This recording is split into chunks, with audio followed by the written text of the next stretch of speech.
علیکم ورحمۃ اللہ وبرکاتہ۔ وعلیکم السلام ورحمۃ اللہ وبرکاتہ۔ درود پاک پڑھیں، اللہم صلی اللہم صل علی سیدنا شفیع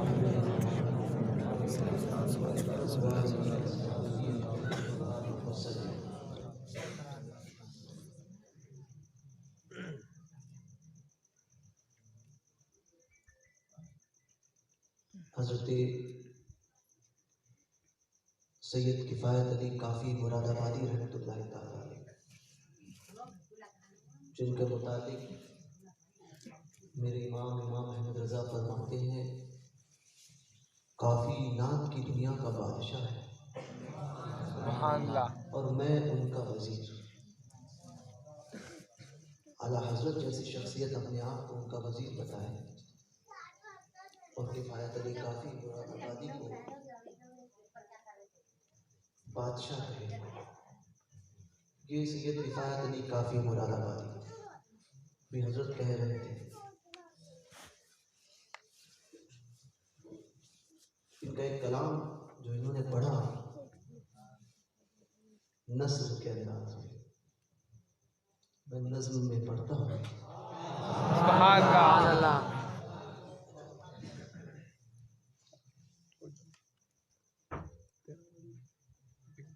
کفایت علی کافی مراد آبادی کو جب پھانسی کی سزا ہوئی تو پھانسی کے تخت پر انگریزوں کے خلاف جہاد کا نعرہ بلند کرنے والوں میں آپ تھے۔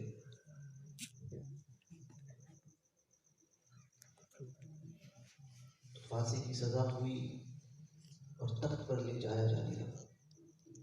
انسان ساری دنیا سے لڑ لیتا ہے، ایک ایسی چیز ہے جس کا مقابلہ وہ کرنے کے لیے کبھی تیار نہیں رہتا، وہ ہوتی ہے موت۔ اگر آپ کسی سے محبت کرتے ہو یا کسی سے ساتھ میں آپ کے تعلقات ہیں، دوستی میں اور محبت میں بھی آپ نے کسی کو کہہ دیا کہ تو مر جائے، یا ایک آدمی بڑھاپے کی دہلیز پر پہنچ گیا ہو کہ پتا ہے کہ موت اب تو کنفرم آنی ہے۔ جوانی کی اور بچپن کے متعلق یہ ہوتا ہے کہ ایک انسان کا گمان ہوتا ہے کہ یہ اتنے سال اور جی سکتا ہے، مگر بڑھاپے کے بعد پھر سے بچپن نہیں آتا، جانا طے ہوتا ہے۔ اس بوڑھے آدمی کو بھی کوئی کہہ دے کہ تم مر جاؤ تو وہ بھی تل ملا جائیں گے، سمجھے، ایسے تل ملائیں گے کہ وہ کہیں گے کہ میرے مرنے کی بات کرتا ہے، تو موت کا سامنا کرنے کو کوئی تیار نہیں، کوئی۔ سمجھے، یہاں جتنے بیٹھے ہیں اسٹیج پر بھی اگر ان سے بھی کہا جائے کہ مرنا ہے تو وہ کہیں گے کہ پاگل ہو گئے اور چلے جاؤ، سمجھے، یہی حال ہے۔ یا وہ کہیں گے کہ ہم سے مرنے کی بات کہتے ہیں، ہم مر جائیں۔ مگر یہ ایک ایسا سچ ہے کہ جس کا انکار دنیا کی کسی قوم کو نہیں ہے۔ ایک ہندو بھی یہ کہے گا کہ مرنا ہے۔ وہ جو خدا کی ہونے کا انکار کرتا ہے، جس کو ناستک کہتے ہیں، اس کو بھی اگر کہا جائے تو وہ بھی کہتا ہے مرنا ہے۔ تو موت دنیا کا ایک ایسا سچ ہے جس کا کوئی کسی کو انکار نہیں۔ یہ ہے کہ وہ اپنے وقت پر ضرور آئے گی۔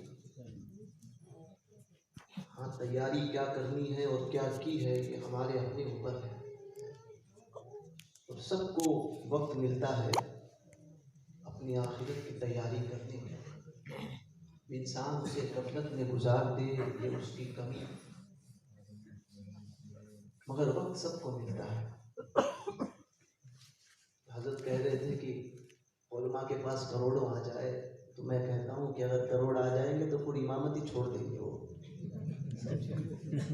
اللہ جس حال میں رکھے اس پر شکر ادا کیا کریں۔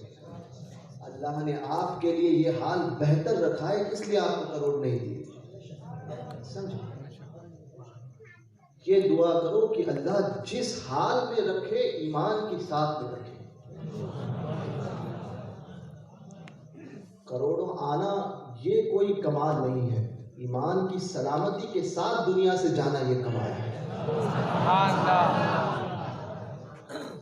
رضائے اللہ، اس کے رسول کی رضا کے ساتھ دنیا سے جانا یہ کمال ہے۔ یہ بھی حضرت نے شکوہ کیا کہ لوگ دیتے نہیں ہیں، پیسے والے لوگ دیتے نہیں. میں کہتا ہوں دینے والے دیتے ہیں، مگر مسجد مدرسے میں مال بھی اس کا لگتا ہے جو ایسا لگتا ہی اس کا ہے جس کا یہ سمجھے. درگاہوں پہ مسجد اور مدرسوں میں لگتا ہی وہ ہوتا ہے، لگتا ہی وہ ہے جو 1 نمبر ہوتا ہے. 2 نمبر والوں کو توفیق نہیں ملتی. جس نے کھرا کمایا ہوگا نا، دینے کا جذبہ بھی اسی کے پاس ہوتا ہے. کھوٹا کمانے والا تو وہی کرے گا کہ اور کھوٹا کہاں سے آئے، سمجھے. تو جو دیتا ہے وہ کھری کمائی والا ہوتا ہے. تو اب کل سے آ جائیں گے سارے لوگ کہ ہمارا 2 نمبر کا نہیں ہے، ثابت کرو تو دے دو. بہرکیف لینا بھی اسی کا چاہیے جس کا یہ ہو، لینا بھی لو بھی اسی کا جس کا مال یہ پسینے والا ہو. ہر ایک کوئی آ کر دے کہ ہمارا اتنا دے اتنا دے. بعض تو وہ ہوتے ہیں کہ ہم 1 لاکھ روپے دیں گے اور تختی ہمارے نام کی رکھا ہے. یہ بھی لوگ ہوتے ہیں. میں نے کہا کہ ایک بزرگ تھے جو یہ کہتے تھے کہ دسترخوان پر ایک جگہ دعوت میں گئے اور دسترخوان پر بیٹھے. جس کے اندر دعوت تھی بڑا سیٹ آدمی تھا، اس نے دعوت دی تھی. ان کے ساتھ میں ایک خادم تھا، بیٹھے مسافر تھے وہ بزرگ. سیٹ تھا، اس نے کہا کہ حضرت جیسے ہاتھ دھلانے کے لیے دشت آیا تو ہاتھ دھلانے کے لیے آگے بڑھا خادم سیٹ کا. تو خادم سیٹ نے دیکھا اور کہنے لگا ارے یہ والا دشت تھوڑی، وہ دشت لے کر آؤ جو میں نے 3رے حج میں لایا تھا. وہاں سے 3رے حج میں جو میں لے کر آیا تھا وہ دشت لے کر آؤ. وہ بزرگ خاموش بیٹھ گئے اور انہوں نے اپنے خادم سے کہا کہ اس نے اپنے 3 حج کو برباد کر دیا. 3 حج کو برباد کیا. کسی نے پوچھا، خادم نے پوچھا حضور کیسے؟ فرمایا کہ ہم نے پوچھا نہیں تھا اور نہ ہمیں اسی چیز کا علم تھا. اس نے یہ چاہتا تو یہ بھی کہہ سکتا تھا کہ جب میں وہاں گیا تھا تو اس نے یہ ظاہر کر دیا کہ میں نے 3 حج کیے. یعنی وہ اپنے حج کا بخان ہمارے سامنے بیان کر رہا ہے. کہا کہ جو چیز رب کی بارگاہ کے لیے تھی اس نے دنیا کے سامنے بیان کر کے اپنا سب کچھ ختم کر دیا، سب کچھ ختم کیا. تو یہ حال ہو گیا. 1 لاکھ روپے دیتے ہو، 50 روپے دینے والا وہ شخص تم سے 10 روپے دینے والا وہ شخص تم سے کئی زیادہ بہتر ہے کہ جس نے دیے تو 10 روپے مگر صرف اللہ کی رضا کے لیے، صرف اللہ کی رضا کے لیے. آج کل ایک ٹرینڈ بھی چلا ہوا ہے کہ لوگ مساجد بناتے ہیں، سمجھے. تو مساجد بناتے ہیں تو وہ لگاتے ہیں کہ وہ ہماری امی کے نام سے مسجد اور ہمارے ابا کے نام سے مسجد. یہ بھی ایک ٹرینڈ چلا ہوا ہے. تو میں نے کہا بہت اچھی بات ہے کہ بناؤ اپنے والدین کے نام سے، ان کے اصالِ ثواب کے لیے مسجدیں قائم کرو. مگر یہ اہل سنت کا مزاج رہا ہے کہ عرف میں کسی بزرگ کے نام پر اس کو منسوب کرو، کسی بزرگ کے نام پر. ثواب دینے والا رب تبارک و تعالیٰ ہے. تمہاری نیتوں کو اللہ جانتا ہے. اور بشیر القاری میں حضرت غلام جیلانی میرٹھی رحمۃ اللہ تعالیٰ علیہ وہ فرماتے ہیں انما الاعمال بالنیات کے تحت، اس حدیث کے تحت فرماتے ہیں کہ ایک انسان نے نیکی کی، عمل کا دار و مدار نیت ہے.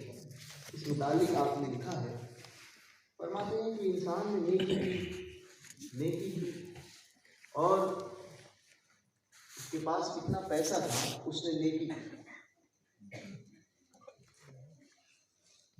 اب فرماتے ہیں کہ ایک شخص نے دیکھا، یعنی ایک انسان کے پاس مثال کے طور پر بہت پیسہ تھا، اس نے 5 لاکھ روپے کا کوئی نیک کام کیا یا زمین مسجد کے لیے وقف کیا. ایک آدمی تھا جس کے پاس اتنا پیسہ نہ تھا کہ وہ 5 لاکھ کیا 5 روپے کی قیمت کر سکے، مگر اس نے دل میں یہ ارادہ کر لیا. کیا ارادہ کیا؟ کہتے ہیں اس نے دل میں یہ ارادہ کیا کہ اگر اللہ مجھے ایسا نوازے جیسا اس کو نوازا تو میں بھی اس کے جیسا اللہ کی راہ میں یہ وقف کروں گا، یہ چیزیں وقف کروں گا. کہتے شارحین فرماتے ہیں کہ جس نے یہ نیت کی کہ مجھے اگر اتنا ملتا تو میں بھی اللہ کی راہ میں اتنا دیتا، فرماتے ہیں نیکی میں وہ شخص جس نے دیا اور جس نے دل میں ارادہ کیا دونوں برابر ہو گئے. عمل کا دار و مدار نیتوں پر، دونوں برابر، دونوں برابر. اسی کے برعکس ایک شخص نے کے پاس پیسہ تھا، اس نے اس کو حرام کاری میں استعمال کیا، یعنی شراب کا یہ کیا یا سود کیا. جیسے آج عام طور پہ ماحول ہو گیا ہے سود دینا، اور جتنا پیسہ ہوتا ہے اتنا سود. تو یاد رکھنا سود دینا اور لینا دونوں حرام ہیں. اب اس کے اوپر کیا وعیدیں ہیں، اس سے پہلے والے 2-3 سال پہلے کافی جو ہے اس پر بیان ہو چکا ہے سرکار مصطفیٰ چشتی کی بارگاہ کے پاس. تو بہرکیف سود کسی نے دیا. اب ایک کے پاس اتنا پیسہ ہی نہیں، اس نے یہ خیال کر لیا کہ اگر میرے پاس ہوتا تو میں بھی ایسا سود دیتا. فرماتے ہیں دونوں گناہ میں دونوں برابر کے شریک، دونوں برابر کے شریک. عمل کا دار و مدار نیتوں پر ہے. اس لیے ہم نے اپنے ابا سے سنا، ہمارے بزرگ کہا کرتے تھے کہ نیت میں خطرہ تو جھولے میں خطرہ. سمجھے، نیتوں کو صاف رکھو. نیت میں خلوص ہوگا. کسی بزرگ کی بارگاہ میں جاتے ہو نا، لوگ کہتے ہیں کہ فلاں جگہ گیا تھا میرا کام نہیں بنا. میں نے کہا کام بننے کے لیے بھی دلوں کا صاف ہونا ضروری ہے.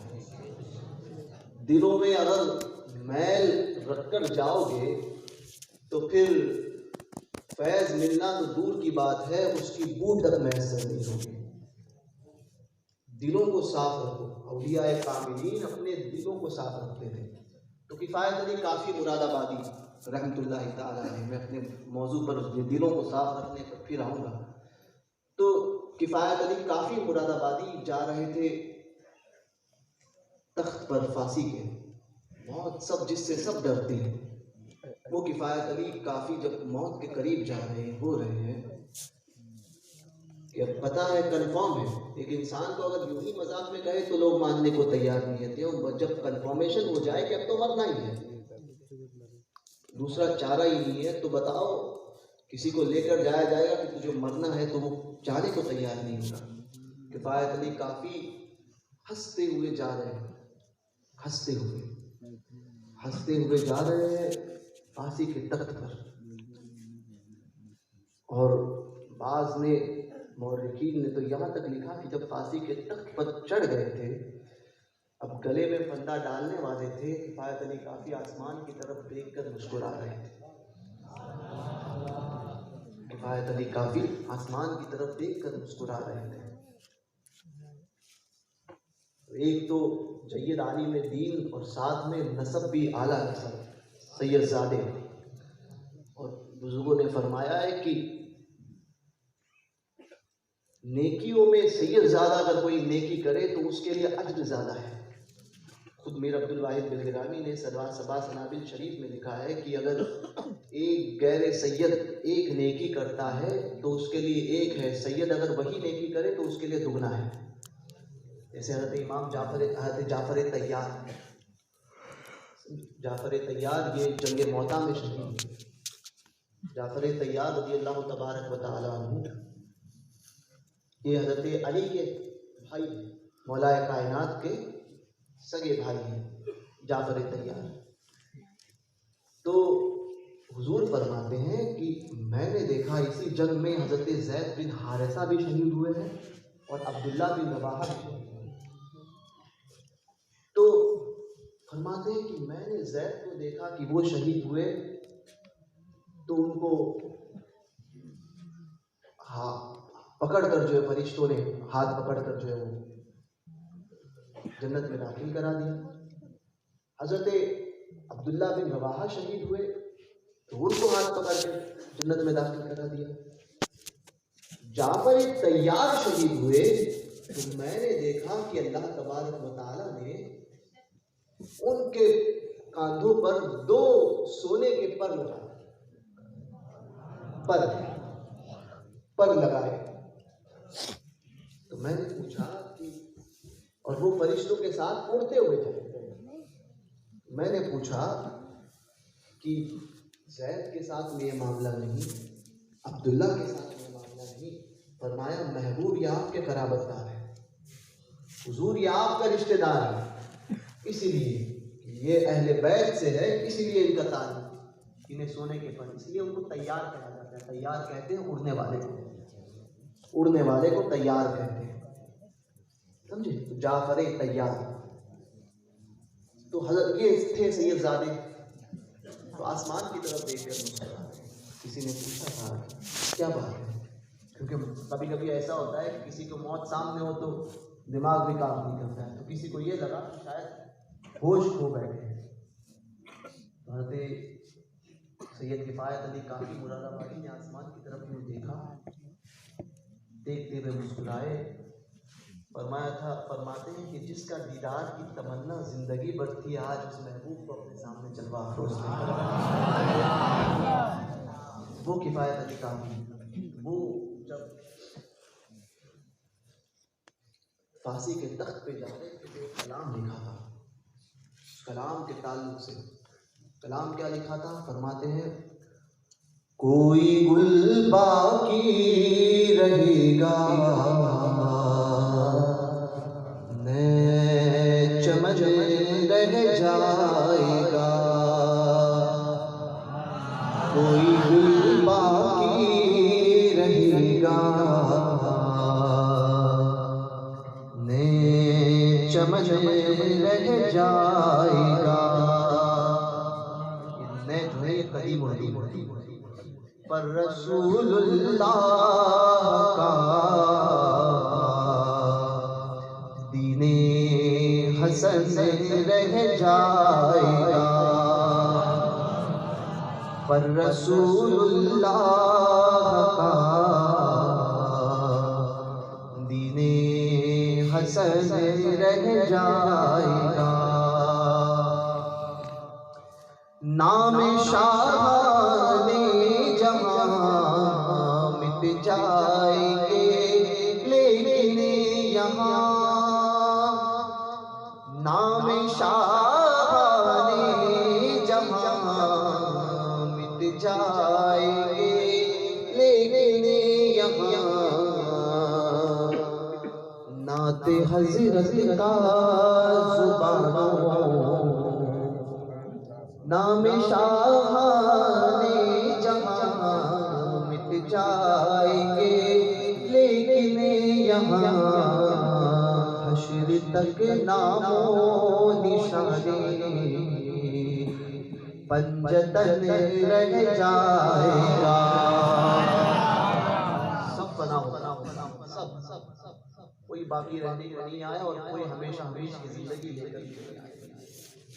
آج آئے ہیں ہم اور آپ، میں ایک بات کہتا ہوں کہ اسٹیج پر آج ہم اور آپ بیٹھے ہیں، یہ علماء بیٹھے ہیں، میں بیٹھا ہوں، سننے والے آج سے 25 سال بعد، 50 سال بعد، 10 سال 20 سال بعد پھر یہاں ایک مگر نہ سننے والے میں ہم رہیں گے، نہ سننے والے میں آپ رہیں گے، نہ سنانے والے میں ہم رہیں گے، کوئی اور ہوگا، مگر ذکر وہی ناموس رسالت کا، کوئی رہے گا نہیں رہے گا، مگر ذکر وہی محبوب کا ذکر ہوگا، یہی ممبر ہوگا اور اسی ممبر سے نعت رسول ہی پڑھی جائے گی، یہی ممبر ہوگا اور اسی ممبر سے ناموس رسالت پر تقریر ہوگی، یہی ممبر ہوگا اور اسی ممبر سے حضور کی عظمت کو بیان کیا جائے گا، اور یہی سامنے سننے والے لوگ ہوں گے، اگرچہ آپ نہ ہوں گے، مگر سرکار کا نام سن کر جھومنے والوں میں وہ لوگ ہوں گے۔ کوئی رہے نہ رہے، حضور کا ذکر ہمیشہ ہوتا رہے گا۔ اسی لیے میرے امام کہتے ہیں، یا رسول اللہ، سرے عرش پر تیری گزر، دلے فرش پر تیری نظر، ملکوت و ملک میں کوئی شے نہیں ہاں جو تجھ پہ آیا ہے۔ سرے عرش، آپ جانتے ہو، سرے عرش پر مفسرین نے فرمایا، لکھتے ہیں کہ اس زمین سے لے کر پہلے آسمان، جہاں پہ چاند چمکتا ہے، پہلے آسمان کا فاصلہ جو ہے نا، عربی نسل کا گھوڑا، یہ انڈیا والے گھوڑے شادیوں میں آتے وہ نہیں، عربی نسل گھوڑا جس کی نسل بہترین ہوتی ہے، اس گھوڑے کو تیز رفتار گھوڑا، اس کو کوئی دوڑا ہے اور وہ اپنی سب سے ہائی سپیڈ میں دوڑتا رہے گا بغیر تھکے، کہاں تک؟ 500 سال دوڑے دوڑے دوڑے سپیڈ میں، اور پھر جب پہنچے گا تو پہلا آسمان آئے گا۔ تیز رفتار میں گھوڑا دوڑتا رہے اور 500 سال دوڑتا رہے، کتنے سال؟ 500 سال بغیر تھکے، تو پھر جا کر وہ پہلے آسمان پہ پہنچے گا۔ زمین سے لے کر پہلے آسمان کا فاصلہ، پہلے سے دوسرے کا فاصلہ پھر 500 سال، دوسرے سے تیسرے کا فاصلہ پھر 500 سال، تیسرے سے چوتھے کا فاصلہ پھر 500 سال، اسی طرح سے 7ویں تک ہے۔ اب 7واں آسمان، اس کے بعد کیا؟ اس کے بعد ہے سدرہ، تو 7ویں آسمان سے سدرہ، پہلے سے 7ویں تک جتنا فاصلہ ہے، 7ویں سے سدرہ تک اتنا فاصلہ تنہا ہے، اور پھر سدرہ سے کرسی، 7ویں سے سدرہ تک جتنا فاصلہ ہے، پہلے سے 7ویں تک جتنا، تو اس کا ڈبل جو ہے وہ 7ویں سے کرسی تک ہے، اس کے آگے پھر اس سے جتنا فاصلہ یہ ہوتا ہے زمین سے لے کر سدرہ تک کا یا کرسی تک کا، اس سے ڈبل فاصلہ کرسی سے عرش، سمجھے؟ کرسی سے عرش۔ اب مفسرین لکھتے ہیں یہ عرش ہے، سمجھے؟ حضرت صدر العلماء تحسین رضا خان رحمۃ اللہ تعالی علیہ فرماتے ہیں نا، کا نام بتائیے، یاد نہیں آ رہا ہے آپ کو، میں بتا دیتا ہوں۔ عظمت پر کونین کیا فرق کرنا، فرق کہتے ہیں پیشانی، عظمت پر حضور کی پیشانی کی عظمت کو کون جانے گا؟ عظمت پر پیشانی کونین کیا جانے کوئی، جس نے چومے پائے اقدس عرش اس کا نام ہے، جس نے چومے پائے اقدس عرش اس کا نام ہے۔ عظمت پر پیش ہے حضور کی پیشانی کی عظمت، شہے کون ہے؟ عظمت پر کے شہے کون ہے؟ حضور کی پیشانی کی عظمت کوئی کیا جانے؟ عظمت پر کے شہے کون ہے کیا جانے کوئی، جس نے چومے پائے اقدس عرش اس کا نام ہے، جس نے چومے پائے اقدس عرش اس کا نام ہے۔ اور آ رہے ہیں وہ سرے محشر شفاعت کے لیے، مجھے معلوم ہے جو کچھ میرا انجام ہے اب مجھے معلوم ہے، جو کچھ میرا انجام، تو اگر چاہے تو پھر جائے سیاہ کاروں کے دن، حضور کا چاہ لینا کیا ہوتا ہے؟ حضور کے چاہنے سے ہوتا یہ ہے کہ بیت المقدس سے کعبہ قبلہ بنا، حضور کے چاہنے سے سرکار نے چاہا کعبہ کو قبلہ بنا۔ کعبے کو کس نے بنایا قبلہ؟ تو حضور نے چاہا تو کعبے کو قبلہ بنا دیا۔ حضور کے چاہنے سے یہ ہوتا ہے۔ صدر العلماء لکھتے ہیں تو اگر چاہے تو پھر جائیں سیاہ کاروں کے دن، ہاتھ میں تیرے انعام، سمجھے ہاتھ میں تیرے، اپنے گھوڑے کی لگام پکڑتے ہیں نا، ہاتھ میں تیرے انعام گردش ایام ہے۔ یا رسول اللہ آپ کے تصدق کا عالم یہ ہے کہ یہ گردش ایام سنتوں کے دن، تو آپ کے ہاتھ میں ایسی پیغام ہے، حضور آپ چاہے تو اگر چاہے تو پھر جائیں سیاہ کاروں کے دن، ہاتھ میں تیرے انعام گردش ایام ہے، ہاتھ میں تیرے انعام گردش ایام ہے۔ تو ساتویں آسمان، تو یہ عرش، اب عرش سے یہ عرش کا نچلا حصہ اور عرش کا ایک سر، بتاتے ہیں کہ جتنا فاصلہ زمین سے لے کر عرش کے سر کا تھا، اتنا عرش کے پاؤں کا تھا، اب وہ فاصلہ اس سے ڈبل فاصلہ مفسرین لکھتے ہیں عرش سے، عرش کے نچلے حصے سے عرش کے سر تک۔ میرا امام کیا کہتا ہے؟ سرے عرش پر تیری گزر۔ اب اعلیٰ حضرت کے شعر کو سمجھو۔ امام نے ایک یہ ہے کہ مجھے جانا ہے شیرپور، ٹھیک ہے، شیرپور، میں یہاں سے چوپڑا مصطفیٰ آباد آیا، اب مصطفیٰ آباد آیا تو یہ مصطفیٰ آباد میری منزل تھوڑی ہے، یہ تو میری گزرگاہ ہے، جانا کہاں ہے مجھے؟ شیرپور۔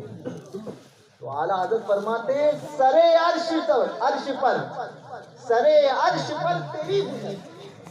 یا رسول اللہ یہ بھی آپ کا مقام نہیں ہے،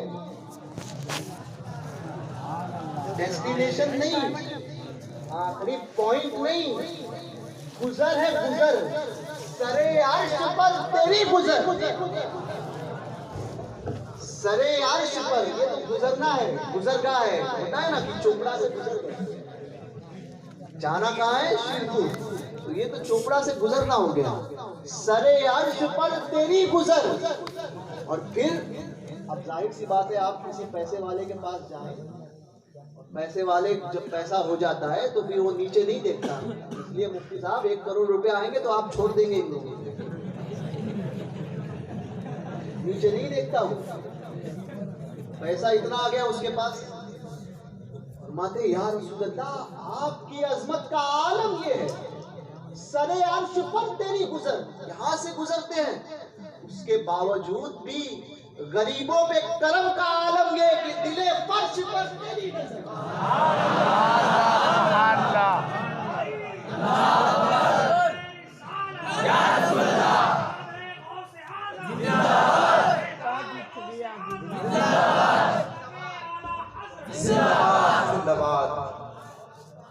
دل فرش پر حضور آپ کو کسی امتی نے پکارا نہیں کہ آپ اس کی مدد کرتے ہیں، سرے عرش پر تیری گزر، دل فرش پر تیری نظر، ملکوت و ملک میں کوئی شے، ملکوت اور ملک پھر کبھی انشاءاللہ سمجھیں.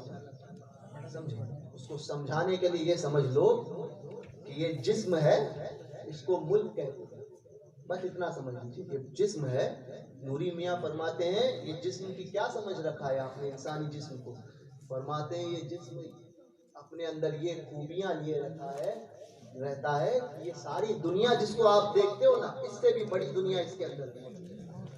نوری میاں نے سراج العوارف میں لکھا ہے اس سے بھی بڑی دنیا اس کے اندر موجود ہے. تو فرماتے یہ ملک ہے، ملک، یہ جسم ملک ہے. اور ملکوت کیا ہے؟ روح ہے. فرماتے ہیں ملکوت و ملک میں کوئی شے نہیں ہاں جو تجھ پہ آیا ہے. کوئی چیز چھپی ہوئی آپ پر نہیں ہے یا رسول اللہ. سب کچھ آپ پر ظاہر ہے، سب کچھ. دل فرش پر تیری نظر، سب کچھ آپ پر ظاہر ہے. یہ حضور صلی اللہ علیہ وسلم کا اختیار ہے. میرے آقا علیہ الصلوۃ والسلام. یہ عشق بات نکلی تھی عشق کے معاملے میں. حضرت نے عشق کے تعلق سے عشق، حضرت احمد الکبیر رفاعی سے پوچھا گیا تھا مل عشق، مل عشق. غوث پاک سے پوچھا گیا تھا، غوث پاک نے بھیجا تھا احمد الکبیر رفاعی کے پاس اور فرمایا تھا مل عشق. عشق کس چیز کا نام ہے؟ احمد الکبیر رفاعی کے جسم پہ آگ لگ گئی، پیچھے جھاڑ تھا، اس جھاڑ پہ بھی آگ لگ گئی. عشق کیا ہے؟ سمجھے یہاں پر ملنا وہ مل نہیں ہے. مل عشق، عشق کیا ہے؟ تو اسی وقت آگ لگ گئی اور پانی پانی ہو گئے. اس پاک نے طریقہ بتایا تھا کہ کچھ حالات بگڑے ہوئے دیکھنا تو یہ پانی چھڑک دینا اور لوبان کرنا. وہ بھی ہوا. ہونے کے بعد میں احمد الکبیر رفاعی اپنی حالت میں آ گئے. فرماتے ہیں عشق وہ ہے کہ جو انسان کو، عشق کیا ہے؟ فرماتے ہیں عشق اس چیز کا نام ہے جو سب کچھ جلا کر خاک کر دیتا ہے، سب کچھ جلا کر. اسی لیے شاعر نے کہا تھا زخم پہ زخم کھا کے جی، اپنے لہو کے گھونٹ پی، آہ نہ کر لبوں کو سی. یہ عشق ہے دل لگی نہیں، یہ عشق ہے دل لگی نہیں. خاک ہو کر عشق میں آرام سے سونا ملا، جان کی اکسیر ہے الفت رسول اللہ کی. یہ عشق ہے. عشق آپ پیدا کرو اپنے اندر. عشق کے بغیر کچھ نہیں ہوتا، کچھ نہیں ہوتا. لوگ کہتے ہیں کہ آج حالات خراب ہیں، حالات خراب ہیں، حالات خراب ہیں. میں نے کہا حالات اس وقت خراب تھے زیادہ یا آج خراب ہے؟ 313 ماننے والے تھے اور مقابلے میں 1000 کا لشکر تھا اور ساری دنیا کفر کے ماحول میں. اس وقت زیادہ حالات خراب تھے یا آج خراب تھے؟ اس وقت زیادہ حالات خراب تھے جب میرے سرکار غریب نواز رضی اللہ تبارک و تعالیٰ عنہ ہندوستان تشریف لائے تھے. پورا ہندوستان کفر کے ماحول میں رنگا ہوا تھا اور تنہا اکیلا مرد کلندر وہ اللہ کا لال کی حضرت سرکار غریب نواز رضی اللہ تبارک و تعالیٰ. چند رفقا تھے مگر تاریخ میں آتا ہے 90 لاکھ کو کلمہ پڑھایا، 90 لاکھ کو کلمہ پڑھایا. اور آج ہم کلمہ پڑھانا تو بہت دور کی بات ہے، پڑھے ہوئے کو سدھار نہیں پا رہے ہیں. پڑھے ہوئے وجہ کیا ہے؟ ایک بزرگ سے پوچھا گیا تھا، جنگل میں تھے وہ، جنگل میں پڑھتے تھے.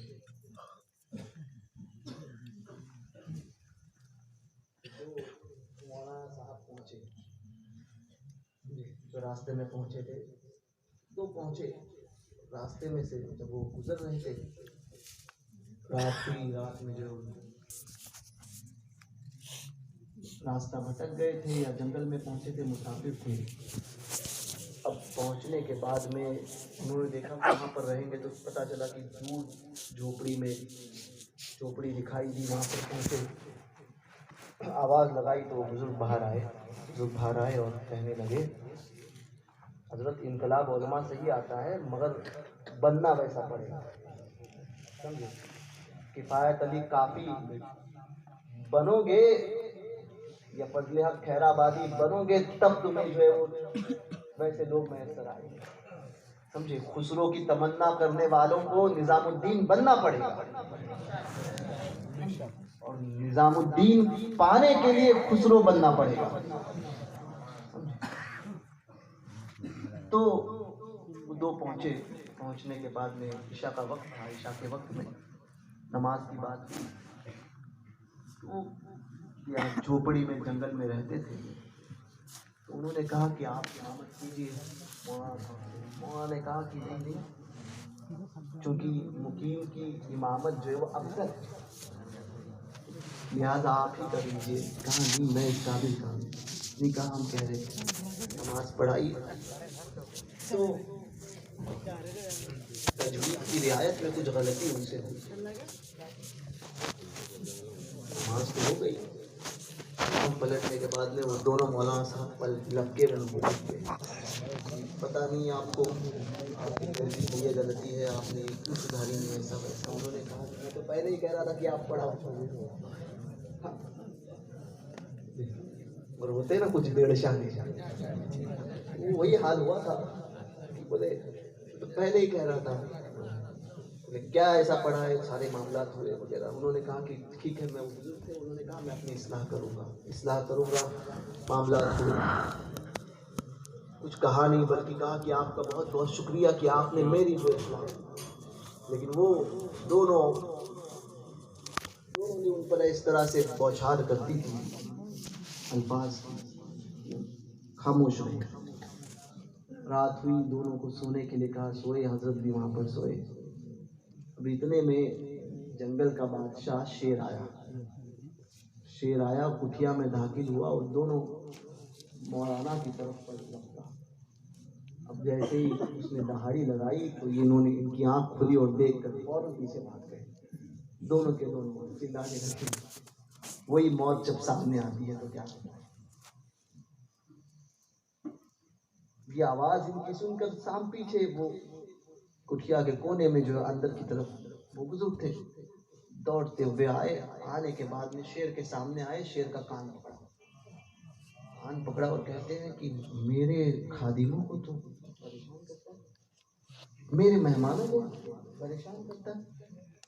تجھے پتا نہیں ہے میرے مہمان ہیں. یہ کہہ کے ایک تماشا جو ہے شیر کے منہ پہ مارا. کل آپ بھی جا کر دیکھ لیجیے گا، کہیں مل جائے گا.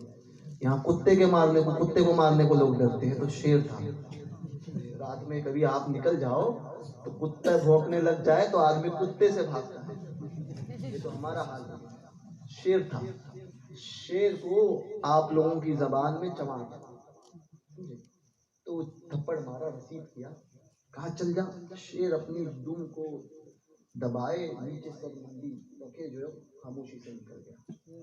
یہ واقعہ دیکھا دونوں نے کہا کہ بابا بہت پہنچے ہوئے، قدموں میں گر گیا. کہا کہ آپ آرام کیجئے، صبح میں دیکھتے ہیں. صبح میں جو ان لوگوں نے کہا کہ حضور ہم سے غلطی ہوئی، آپ نے ایسا.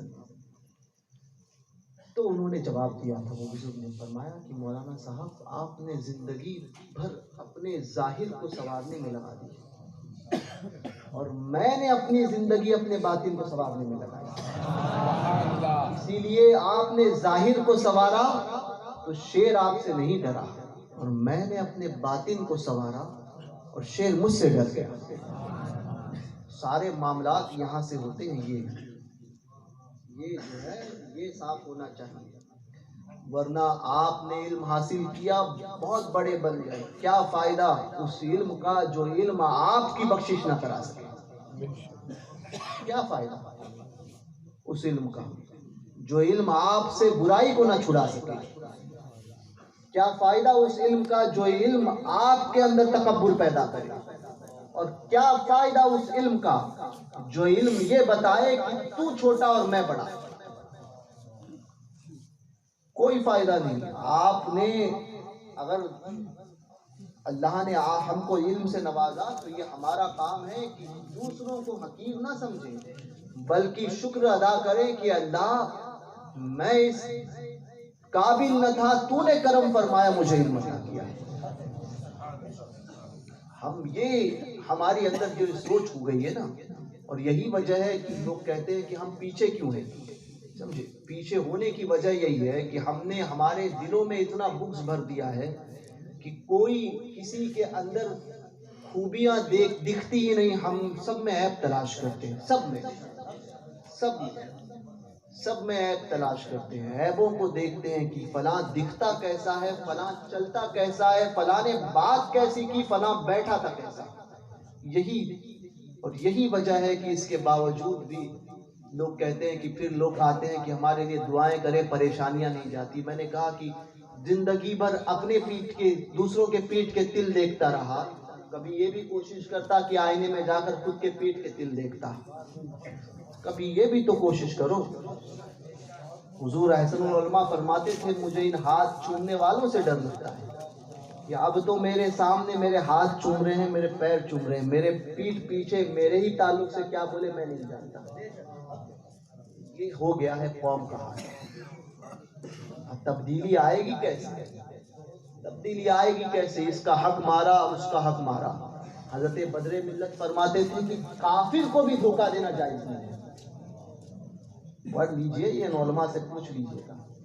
دھوکہ جو ہے یہ کافر کو بھی دینا جائز نہیں ہے. یہاں تو مسلمان کے ساتھ میں دھوکہ کرتے ہیں، ایمان والے کے ساتھ میں دھوکہ کرتے ہیں. یہ حال ہماری قوم کا ہو گیا ہے. پھر ہم کہتے ہیں کہ مودی ہٹ جائے، یوگی کا ستیہ ناش ہو، خدا کرے ہو جائے، خدا کرے ہو جائے، اور عنقریب ہوگا وہ RSS بھی جائے گی اور اس کے دلال بھی جائیں گے.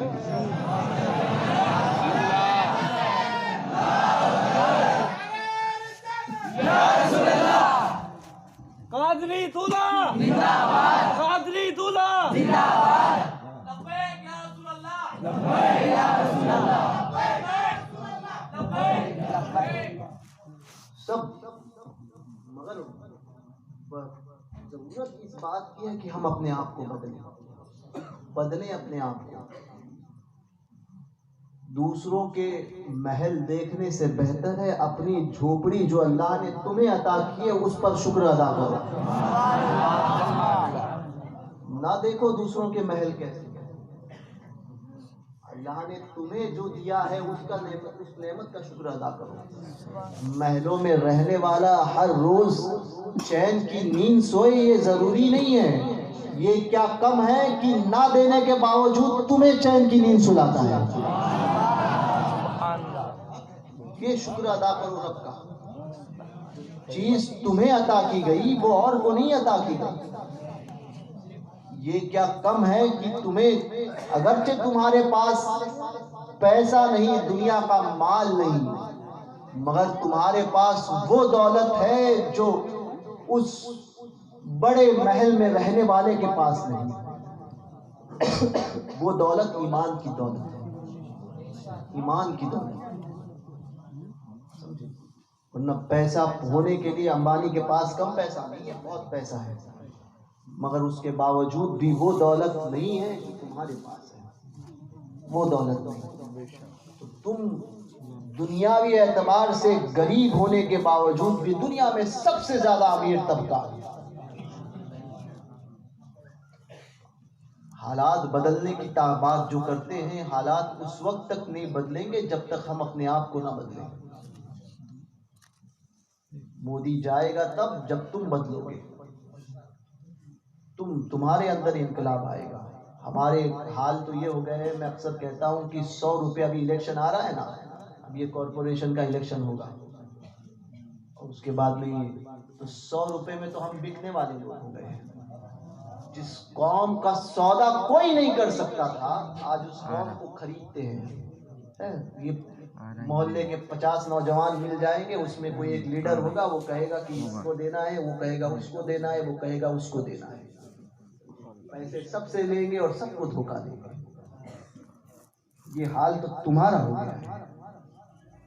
پھر کہتے ہو کہ انقلاب پیدا ہو جائے. یہ انقلاب اس طرح سے پیدا نہیں ہوگا. انقلاب پیدا کرنے کے لیے وفاداری اور سچائی پیدا کرنی پڑے گی.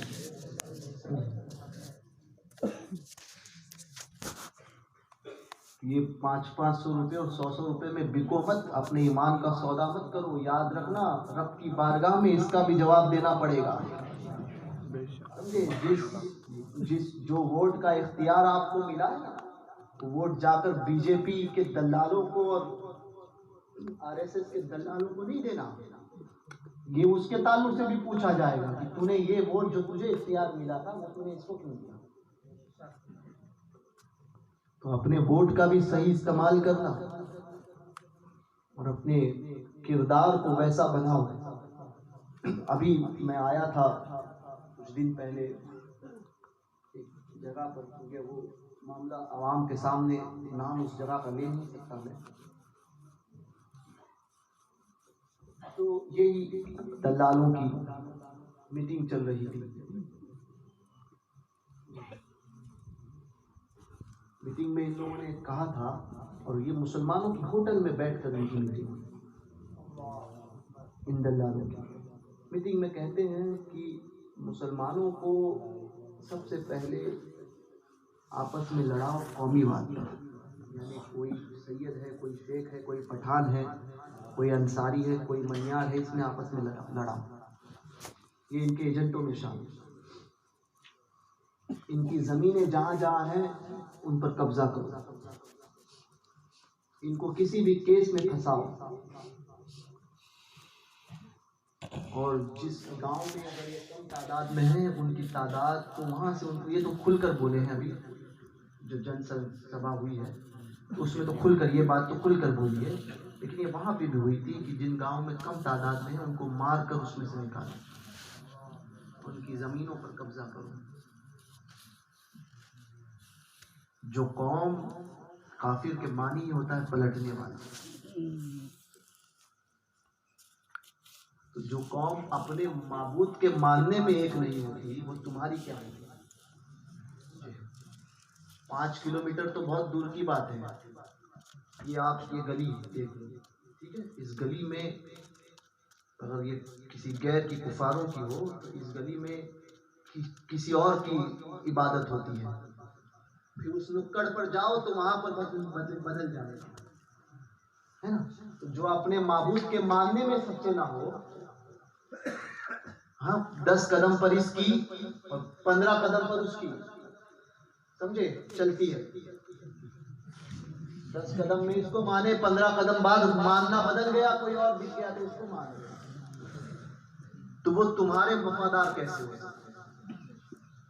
مسلمان تو وہ ہوتا ہے کہ وہ یہاں رہے تب بھی اسی رب کی عبادت کرتا ہے جس کا کلمہ پڑا ہے، اور 5000 کلومیٹر دور جائے تب بھی اسی کے سامنے سر جھکاتا ہے جس کا کلمہ پڑتا ہے. وہ مسلمان جو 5 کلومیٹر پر بدل جائے، یہ دھرم ہمارا نہیں. ہمارا دھرم تو وہ ہے جو 1400 سال سے چلا آیا ہے، اور جس رب کو ہم پوجا کرتے ہیں وہ نہ کسی سے پیدا ہوا ہے، نہ اس کی کوئی بیوی، نہ اس کے کوئی بچے. وہ اکیلا ہے اور وہ بے نیاز ہے. ایسے رب کی ہم عبادت کرتے ہیں. تو آپ نے جس رب کو مانا ہے اور جس رب کی وحدانیت کا اقرار کیا ہے، آپ نے، وہ رب ایسا بے نیاز ہے، تو چاہے تو آپ ایک کتے کے ذریعے اپنے دین کی حفاظت کریں. اس کے لیے اس رب نے آپ کو اور ہم کو چنا ہے. تو یہ اللہ کا شکر جانو کہ اللہ تبارک و تعالیٰ نے ہمیں اس کام کے لیے چنا. یہ سارے معاملات ہو کر رکھیں اور جو تبدیلی لاؤ اپنے اندر، اس وقت تک تبدیلی اس وقت تک نہیں آئے گی جب تک ہم اپنے آپ کو نہیں بدلیں گے. اپنے آپ میں تبدیلی لاؤ تو سماج سدھرے گا اور یہ حکومت ظالم حکومت جائے گی. ورنہ پھر وہی حال ہے جو بغداد میں تاتاریوں نے کیا. اس کے لیے بھی تیار رہنا پڑے گا. یہ چند دن پہلے اسی میں یہ تھا کہ مسلمانوں کو کسی نہ کسی معاملات میں پھنسا کر ان کو جیل کرواؤ، یہ بھی ہوا۔ آج آپ نے حالات دیکھے نہیں ہیں، آئے دن اخبار ذرا مطالعہ کیجیے، دنیا کا جائزہ لیجیے، خاص طور دنیا بہت دور کی بات ہے، ہندوستان کے حالات دیکھ لیجیے، آپ کو پتہ چلے گا کہ حالات کتنے خراب ہیں۔ مگر ہمارے ادھر ہوتا یہ ہے کہ ہم نے اسٹیج پروگرام کیے، تقریریں سنے، یا گھر پر گئے، پھر دوسرے دن وہی معاملات ہمارے گھروں میں ہوتے ہیں۔ انقلاب کب پیدا ہوگا؟ ناموس رسالت کا نعرہ لگاتے ہیں، لبیک یا رسول اللہ ہم کہتے ہیں، بات جب آئے کہ اٹھ جاؤ دین کے لیے تو سب کے سب گھروں میں بھاگتے ہیں، سب کے سب۔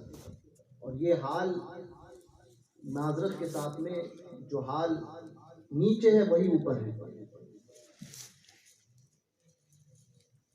وہی اوپر ہے۔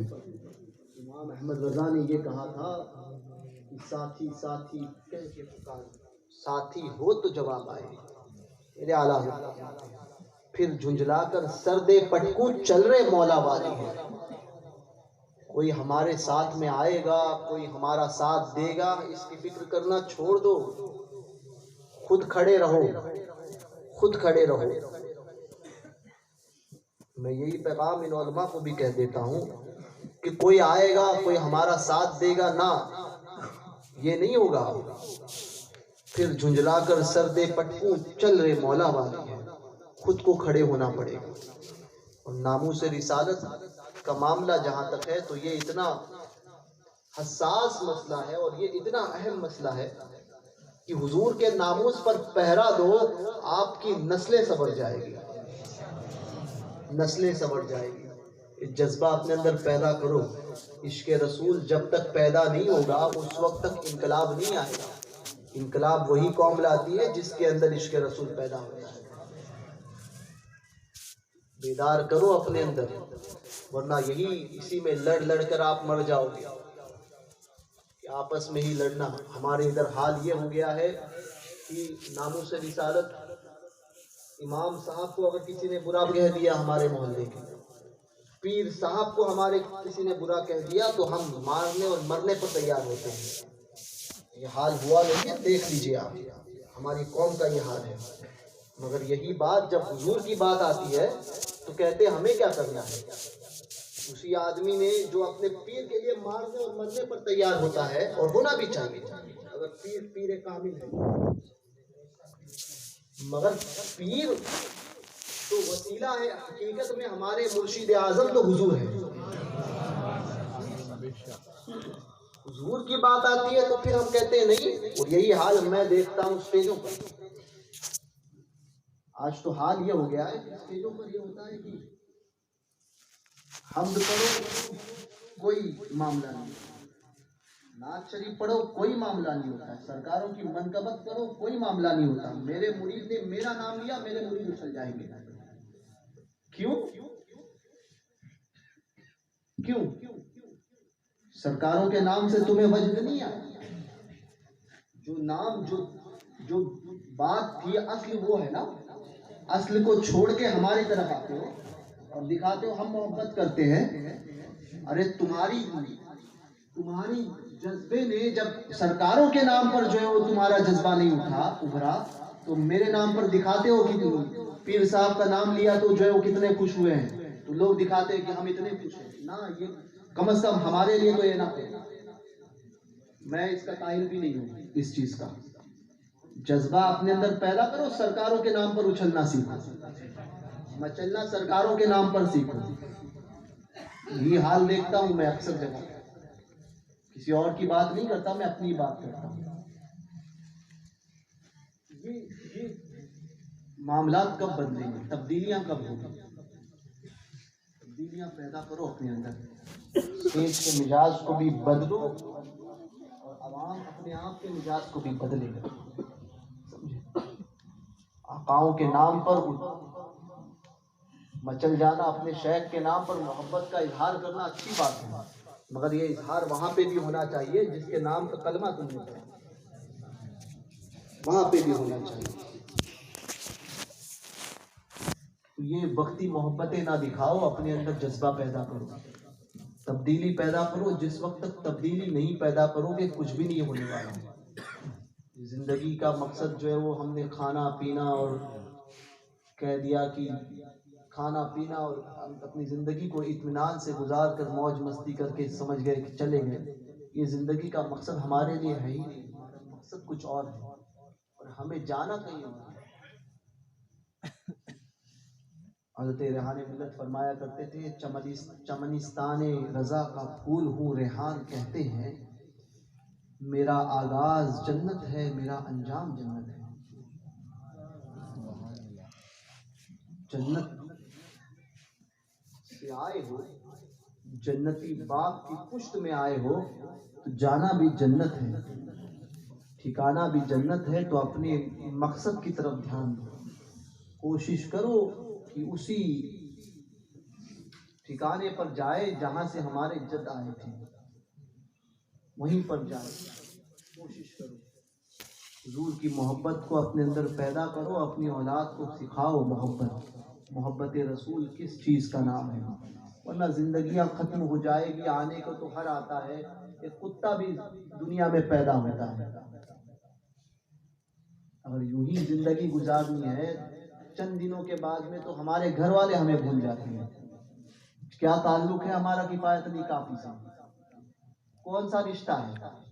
کون سا رشتہ ہے فضلیت خیر آبادی سے؟ کون سا رشتہ ہے سرکار اعلیٰ حضرت سے؟ کون سا رشتہ ہے سرکار غریب نواز سے؟ کون سا رشتہ ہے مخدوم اشرف جہانگیر سمنانی سے؟ کون سا رشتہ ہے ہمارا مصطفیٰ چشتی سرکار سے؟ بتائیے، کوئی رشتہ نہیں۔ خیر الدین مجرد سرکار سے کون سا رشتہ ہے؟ کوئی خون کا رشتہ ہے آپ کا؟ کیوں مچلتے ہیں؟ ان کا نام آتا ہے تو دل کی کلیاں کیوں کھلتی ہیں؟ پوچھئے کبھی ان سرکاروں سے کہ حضور کیا وجہ ہے کہ آپ کا نام آتا ہے تو ہمارے دل کھل اٹھتے ہیں، ہمارے دل مچل جاتے ہیں؟ تو اگر کوئی صاحب حال ہوگا تو اس کو جواب ملے گا کہ میں نے زندگی پر یہی کہا تھا، امام احمد رضا کی زبانی، اس کی ہمارے کہنے کی ترجمانی امام احمد رضا نے کہہ کر لی کہ انہیں جانا انہیں مانا، نہ رکھا غیر سے کام، للہ الحمد میں دنیا سے مسلمان گیا۔ زندگی بھر حضور کی غلامی کی، اللہ تبارک و تعالیٰ نے ساری دنیا کو ہمارا غلام بنا دیا، ساری دنیا کو ہمارا غلام بنا دیا۔ زندگی جیو تو ایسی جی کر جاؤ۔ 700 سال ہو گئے حضرت مصطفیٰ چشتی کو، نہ جانے کتنے سال ہو گئے، 300-400 سال تو ہو ہی گئے، 500 سال تو ہو ہی گئے ہوں گے۔ تو اس کے باوجود بھی جسے دیکھا نہیں ہے اس کے مزار پر جاتے ہیں، اس کا نام سنتے ہیں، دل مچل جاتا ہے۔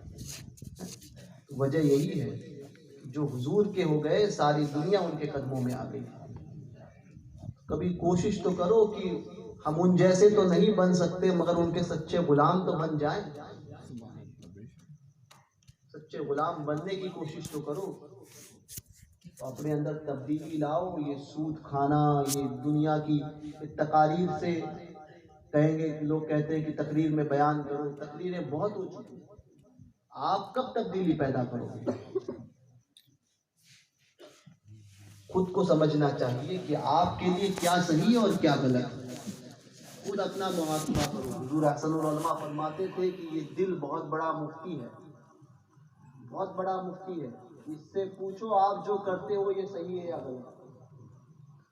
اس سے تو کبھی پوچھو، اگر آپ کا دل زندہ، ضمیر زندہ ہوگا تو وہ گواہی دے گا، نہیں نہیں تو نے یہ صحیح کیا ہے، نہیں نہیں تو نے یہ غلط کیا۔ تو اپنے ضمیر کو کبھی جھنجھوڑو، کبھی اکیلے میں پوچھا تو کرو کہ میں جو کرتا ہوں۔ بعض تو یہ ہوتے ہیں کہ کچھ جو ہے وہ دین میں داخل ہوتے ہیں، یعنی کچھ حاصل کر لیا علم یا کچھ نمازیں پڑھ لی تو سمجھتے ہیں کہ سب خراب ہیں، ہم ہی اچھے ہیں۔ تو پھر تو وہ ایسا ہو جاتا ہے کہ وہ اپنے امام میں تک عیب نکالنا شروع کرتا ہے، امام نے تو ایسا کیا، امام نے تو ویسا کیا، امام تو وہ کر رہا تھا۔ امام غزالی جن کی ابھی 14 تاریخ کو عرس گزرا ہے، کل امام غزالی رحمۃ اللہ تعالی علیہ کہ پیچھے ان کے بھائی حضرت احمد غزالی نے نماز پڑھنا بند کر دیا. نماز پڑھنا بند کر دیا. والدہ نے جب اس بات کو محسوس کیا تو پوچھ لیا, احمد تم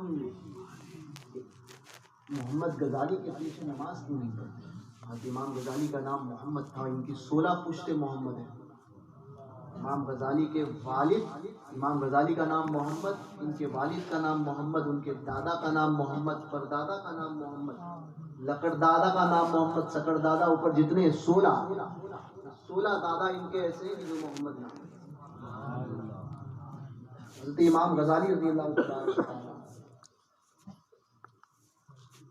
والدہ نے پوچھ لیا کہ تم ان کے پیچھے نماز نہیں پڑھتے؟ امام احمد غزالی نے فرمایا, امام غزالی کے بھائی نے فرمایا کہ امی میں اس کے پیچھے نماز اس لیے نہیں کہتا ہوں, صاحب کشف تھے نا, دل جو کھلا ہوا تھا, سمجھے. آج تو یہ چلتے ہیں نا, ہے نا, آج کل یہ چلتے ہیں, کہتے ہیں اس سے ہم دین کا کام کرتے ہیں, سمجھے. ابے دھندوکڑے یہ کام جو ہے دین کا کام کرتے ہو. تو نے 20 سال سے 25 سال سے 30 سال سے جب سے تم نے یہ لے کر آئے, 30 سال میں تم نے وہ کام نہیں کیا, 30 سال میں اتنے مسلمان نہیں بنے جتنے میرے غریب نواز نے تنہا بنا دیے تھے. دین کا کام یہ ہوتا ہے, دین کا کام. تو پوچھیں گے کیا تھا معاملہ, تو کہیں گے یہ میڈیا مضبوط تھا, یہ دل کا. اولیاء کاملین کے دل کا میڈیا مضبوط ہوتا ہے. دل کے حال, دلوں پر نظر رکھتے ہیں. دل فرش پر ہے تیری نظر, وہ نظر حضور کا صدقہ ان اولیاء کاملین کو ہوتا ہے کہ دلوں پر. ہمارے ابا کہتے تھے کہ مولانا صاحب کے پاس جاؤ تو اپنی زبان کو سنبھال کے بات جانا, ایک دم تالا لگا رہا, کیونکہ ایک بھی بات اگر غلط بیان کی تو فوراً حکم نافذ ہو جائے گا. مولوی کے پاس جاؤ, ایک مولانا کے پاس جاؤ تو زبان بہت سنبھال کے بیان کرنا, بہت سنبھال کر استعمال کرنا اپنی زبان کو. زبان پھسلی فوراً حکم نافذ ہو گیا. اور فرماتے تھے عہد اللہ کے پاس جاؤ تو اپنا دل سنبھالنا, زبان کے ساتھ میں دل بھی سنبھالنا. ابا کہتے تھے جہاں پر چپل اتارتے ہو نا وہیں پہ بزرگوں کی بارگاہ میں اپنی عقل بھی اتار کر چلے جانا. اگر کچھ پانا ہے تو, کچھ پانا ہے, فیض حاصل کرنا ہے تو بزرگوں کی بارگاہ میں عقل بھی اتار دینا, وہیں چھوڑ دینا جہاں چپل اتاری تھی. کہا دلیل, تو دلیل یہ ہے کہ جاؤ غوث پاک کی بارگاہ میں, حضور پیرانے پیر دستگیر کی بارگاہ میں. حضور غوث پاک کی جوانی کا عالم ہے. درست العلم حتی صرت خطبہ, میں نے علم حاصل کیا یہاں تک کہ کتب بن گیا. علم حاصل کرو علم, مگر علم کون سا علم؟ جو علم ادب لے کر آئے. جس علم سے ادب چلا جائے ایسا علم کوئی فائدہ نہیں دے گا. وہ علم حاصل کرو جو تمہیں ادب سکھائے. غوث پاک رضی اللہ تبارک و تعالیٰ عنہ کی بارگاہ جوانی کا عالم تھا. جامعہ نظامیہ میں پڑھتے تھے بغداد محلہ میں. پڑھائی کے دوران ایک بزرگ کے تعلق سے پتہ چلا کہ وہ بزرگ جو ہے وہ ظاہر ہوتے ہیں اور چھپ جاتے ہیں, اچانک ظاہر ہو جاتے ہیں اور اچانک غائب ہو جاتے ہیں. وہ اپنے وقت کے غوث ہیں. اسرار کبیری کر کے ایک کتاب ہے, جو کتاب لکھی حضرت سرکار سیدنا بابا جی عبداللہ لاروی رحمۃ اللہ تعالیٰ علیہ. بہت بڑے بزرگ گزرے ہیں, ان کے ابھی پوتے جو ہے میاں بشیر لاروی, ابھی ان کا 6 مہینے پہلے غالباً وصال ہوا ہے. میاں بشیر 3 مہینے پہلے. میاں بشیر نے بھی 1923 کی پیدائش تھی, تقریباً 100 سال کی عمر اردو اعتبار سے انہوں نے پائی. تو میاں بشیر صاحب, ان سے میری خود کی ملاقات ہے. بڑے باکرامت بزرگ تھے, کشمیر میں رہتے تھے, بہت باکرامت تھے, اور ایسے صاحب حال تھے کہ جاؤ اور بیٹھو, تمہارے دل کی بات تمہیں کہتا ہوں. اس میں سے ایک بات صرف بتا رہا ہوں, میں جب بمبئی سے گیا تھا کشمیر گیا اور میرا رکنا ہوا تو پتہ چلا کہ میاں بشیر کر کے ہیں، تو ملاقات کرنے جانا تھا۔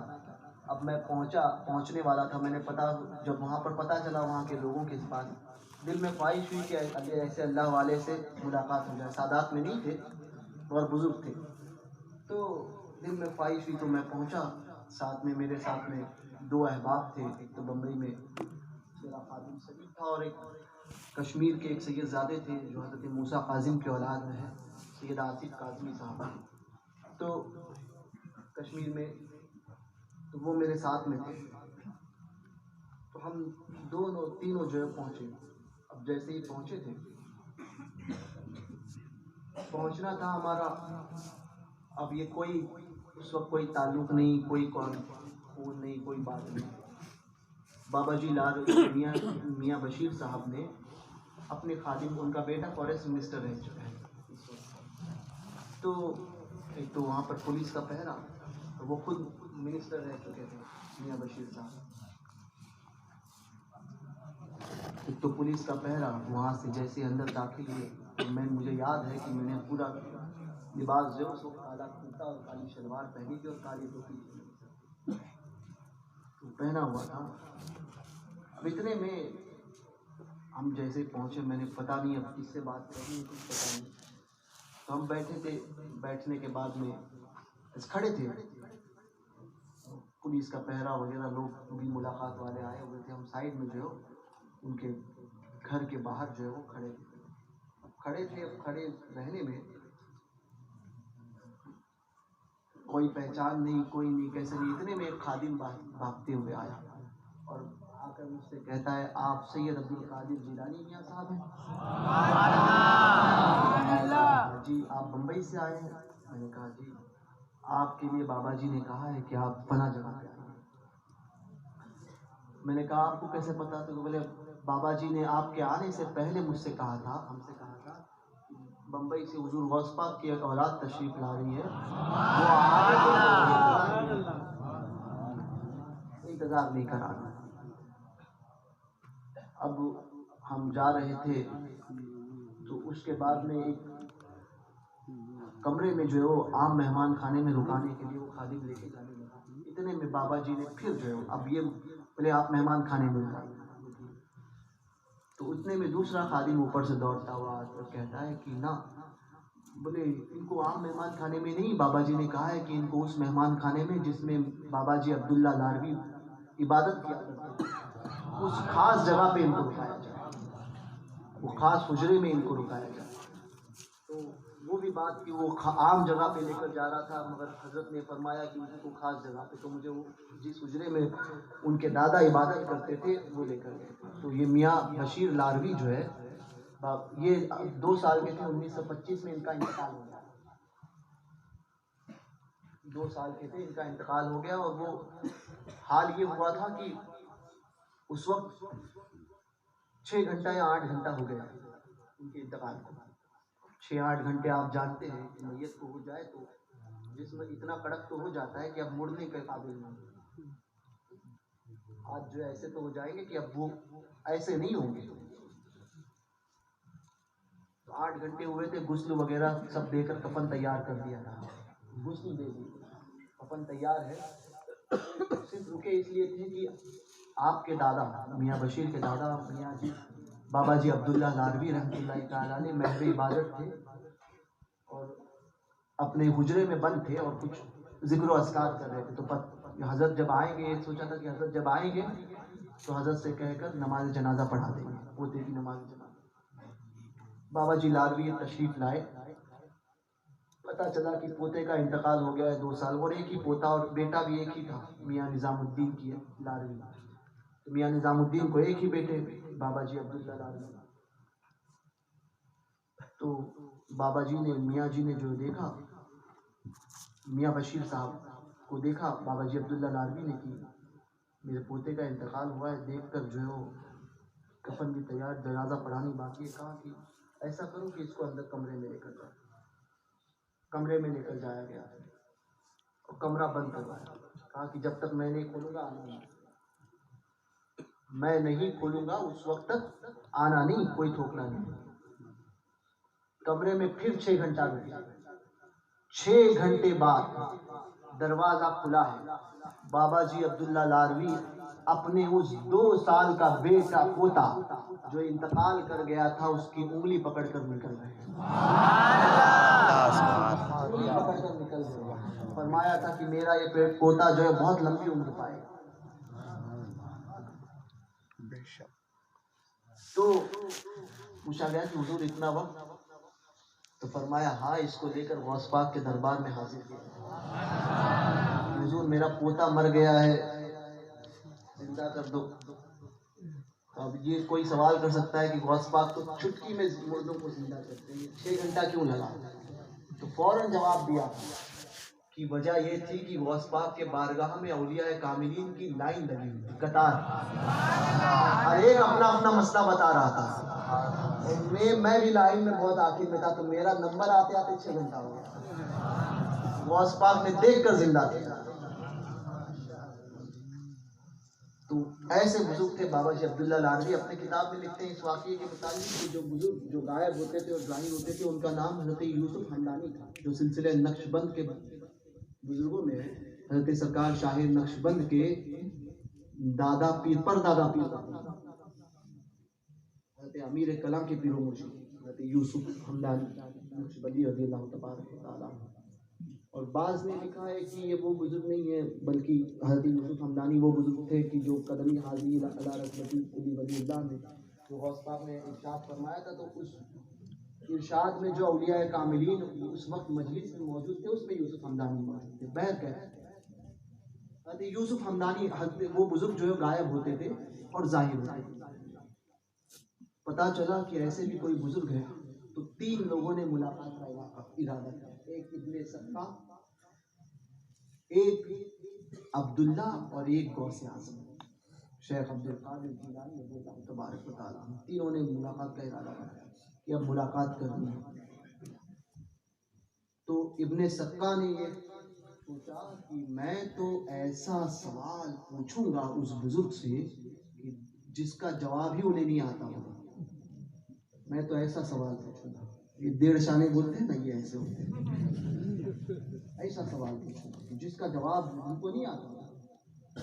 عبداللہ نے کہا میں تو ایسا سوال کروں گا، دیکھتا ہوں کہ اس کا جواب وہ کیا دیتا ہے. غوث پاک نے کہا کہ تم کیا کرو گے؟ غوث پاک نے فرمایا معاذ اللہ، میں نہ ان سے کوئی سوال پوچھوں گا ایسا سوال کہ جس کا جواب نہ ان کو آتا ہو، نہ میں ان سے ایسا سوال کروں گا کہ اس کا جواب وہ کیا دیتے ہیں.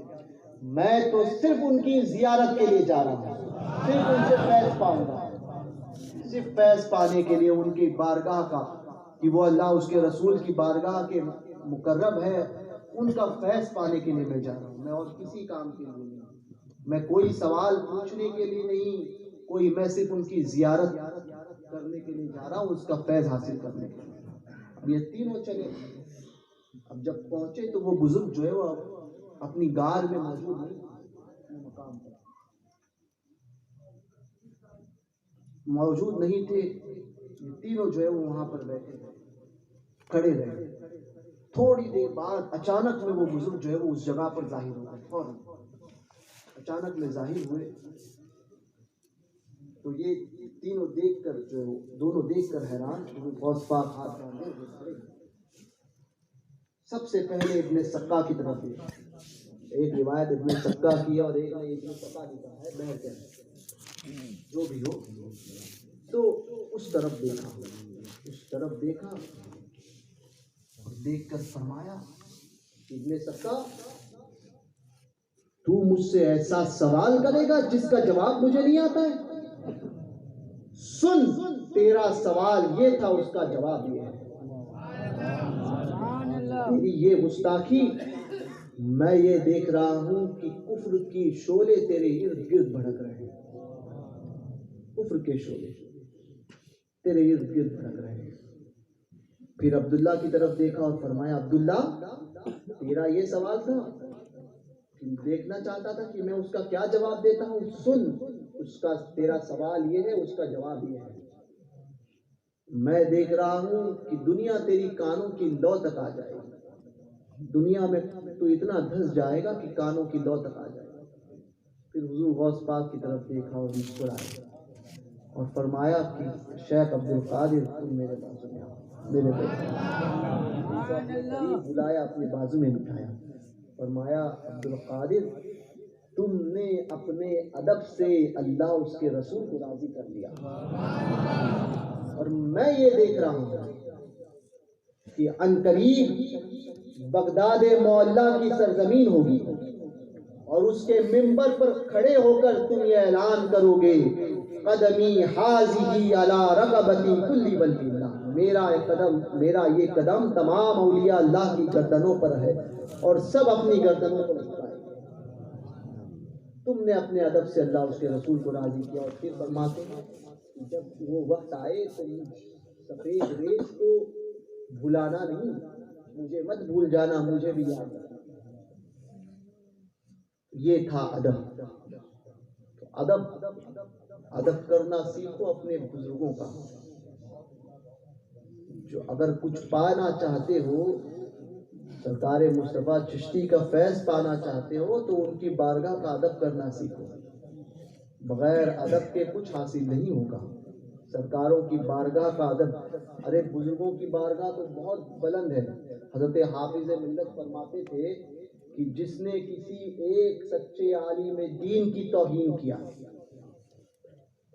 عالم دین کی توہین کیا، اس کی 10 پشتوں میں 10 نسلوں میں کوئی عالم پیدا نہیں ہوگا، تو اولیاء اللہ کی توہین کا معاملہ کیا ہوگا؟ یہ ادب کرنا سیکھو۔ انقلاب چاہتے ہو تو پہلے خود بدلو اور ایسے بدلو کہ یہ نہیں کہ سب دنیا خراب، سب سے خراب میں، اپنے آپ کو سب سے کم تر جانو۔ جب یہ سوچ پیدا ہوگی کہ سب اچھے ہیں، میں سب سے خراب ہوں، تو انسان اپنی اصلاح کرنے میں لگ جائے گا، اور جب اپنی اصلاح کرے گا تب وہ اس کے اندر وہ جذبہ پیدا ہوگا۔ عشق رسول کا جذبہ پیدا کرو اور ایسے عاشق رسول بنو کہ جیسے تمہیں بننے کا حکم دیا گیا ہے، عاشق رسول بنو۔ یہ نہیں یہ سب ہم تو اپنا دعویٰ کرتے ہیں، دعویٰ اگر سچ میں عاشق رسول ہوتے تو آج یہ مودی کی حکومت نہیں ہوتی، سمجھے؟ مودی کی حکومت نہیں ہوتی، حکومتیں ہماری ہوتی، سمجھے؟ حکومت ہماری ہوتی ہے۔ جس غریب نواز سرکار کا نمک کھاتے ہیں وہ اس بات پر قدرت رکھتے ہیں، اللہ تعالیٰ نے ایسا با اختیار انہیں بنایا ہے، ایسا با اختیار بنایا اللہ تبارک و تعالیٰ نے کہ چاہے تو حکومت کے تخت کو جو ہے وہ اپنی اشاروں سے، اپنے ابرو کے اشارے سے بدل دے، پلٹ دے، پل میں کایا پلٹنے کی طاقت رکھتے ہیں میرے سرکاری غریب نواز۔ ہے تیری ذات عجب بحر حقیقت پیارے، کسی تیراک نے پایا نہ کنارہ تیرا، کسی تیراک نے۔ وہ غریب نواز ہیں، غریب نواز سرکار کے غلام پریشان حال ہو، یہ کیسے ہو سکتا ہے؟ تو کہیں نہ کہیں ہم ویسے غلام نہیں بنے ہیں جیسے بننے کا حکم ہے۔ اگر سچے غلام ہوتے تو پھر یہ حکومت کیا ہوتی؟ یہ حکومتیں ہمارے قدموں میں ہوتی۔ حکومت کو بدلنا چاہتے ہو تو خود کو بدلو، مسلمان صحیح مسلمان بنو اپنے علاقوں میں، اور سب سے پہلے تو میں یہ کہوں گا کہ روحانیت کو پیدا کرو۔ روحانیت پہلے ہمارے علاقوں میں ہوتا یہ تھا، شاید بوڑھے اس بات کی گواہی دیں گے جو یہاں مجلس میں ہے، ہمیں اچھے سے یاد ہے ہمارے بچپن میں کہ کوئی پریشانی آتی تھی، کوئی مصیبت آتی تھی تو محلوں میں گلیوں میں جو ہے وہ ایک لمبی چادریں بچھتی تھی اور پھر آیت کریمہ کے ختمات ہوتے تھے، ختم شریف ہوتے تھے، آیت کریمہ کا ختم ہو رہا ہے، کہیں درود شریف کا ختم ہو رہا ہے، اور آیت کریمہ تو ایسی تھی کہ مصیبت آئی نہیں کہیں پہ بھی فوراً آیت کریمہ ہوتی۔ اور آج اگر کسی کو بول دے آیت کریمہ ہے تو مشکل سے 5 آدمی بھی جمع ہو جائے۔ وجہ کیا ہے؟ اور پھر کہیں گے ہم جاتے ہیں، لوگ کہتے ہیں نا اب حالات خراب ہوتے ہیں تو ہم جاتے ہیں بعد میں کس کے پاس؟ کوئی جاتا ہے ایم ایل اے کے پاس، جاؤ ایم ایل اے کو راضی کر لو، کوئی جاتا ہے ایم پی کے پاس، نہیں اس کی پہنچ اچھی ہے وہ چھڑا دے گا،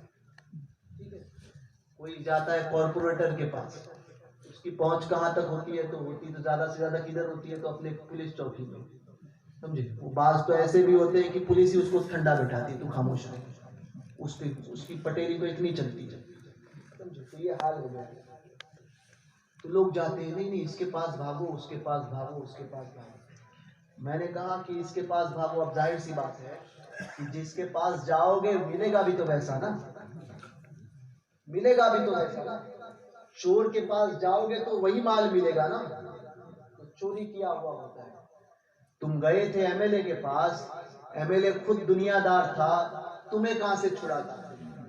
اس کو تو اس کے پیسے ایٹھنے تھے، ایم پی کو تو اپنے پیسے ایٹھنے تھے، کارپوریٹر تو اپنا دیکھنے والا تھا، اور پولیس جو ہے وہ اپنے پیسے ایٹھنے والی تھی۔ 5 لاکھ میں ہم سیٹلمنٹ کراتے ہیں، 10 لاکھ میں سیٹلمنٹ کراتے ہیں۔ یہ حال تو ہو گیا ہے نا، حقیقت ہے نا، ہم ڈرتے کسی سے نہیں، خدا سے ہی ڈرتے ہیں۔